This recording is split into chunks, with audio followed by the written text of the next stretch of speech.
ప్రభువు నామమునకు మహిమ కలుగునుగాక.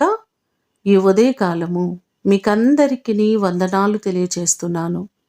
ఈ దినము మిమ్ములను బలపరచు దేవుని మాట, భయపడకుడి, నేను మిమ్మును మీ పిల్లలను పోషించెదను. ఆదికాండము 50వ అధ్యాయము 21వ వచనం. యోసేపు తన అన్నలతో ఈ మాటలు చెప్పడం మనం చూస్తున్నాం. యాకోబు కూడా అంటున్నారు, ఆదికాండము 48వ అధ్యాయము 15వ వచనములో, నేను పుట్టినది మొదలు నేటి వరకు ఎవరు నన్ను పోషించెనో ఆ దేవుడు అనే మాటలు మనం చూస్తున్నాం.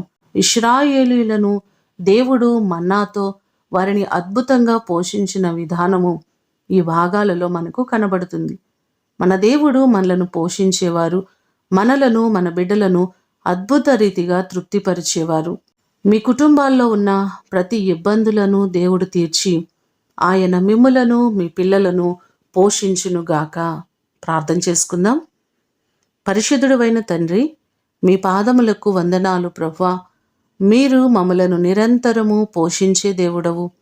ఏ రోజు ఏ లోటు లేకుండా నీ కృప చొప్పున అన్నవస్త్రములకు కొదువు లేకుండా ఎప్పటికప్పుడు మీరు అనుగ్రహిస్తున్నారు. అందుకొరకు వందనాలు ప్రభువా. మీ కృప తప్ప వేరొక ఆధారము లేదు. సమస్తమును అనుగ్రహించుచున్న దేవుడు మీరే ప్రభువా. నీ కృప చేత మా ప్రియులెల్లరినీ జ్ఞాపకం చేసుకుని ప్రతి వారి కొదువలను కొరతలను మీరు తీర్చండి. వారిని వారి బిడ్డలను సమృద్ధితో మీరు నింపండి ప్రభువా. ఎవరు ఏ కొదువ కలిగి ఇబ్బంది పడుతున్నారో ప్రతి వారి కొదువలను కొరతలను తీర్చండి. ప్రతి వారిని సమృద్ధితో మీరు నింపండి. ఈ దినము కొరకు వందనాలు కృతజ్ఞతలు మీకు తెలియచేస్తూ యేసు అతి శ్రేష్టమైన నామమున అడిగి వేడుకొని పొందియున్నాము తండ్రి. ఆమేన్.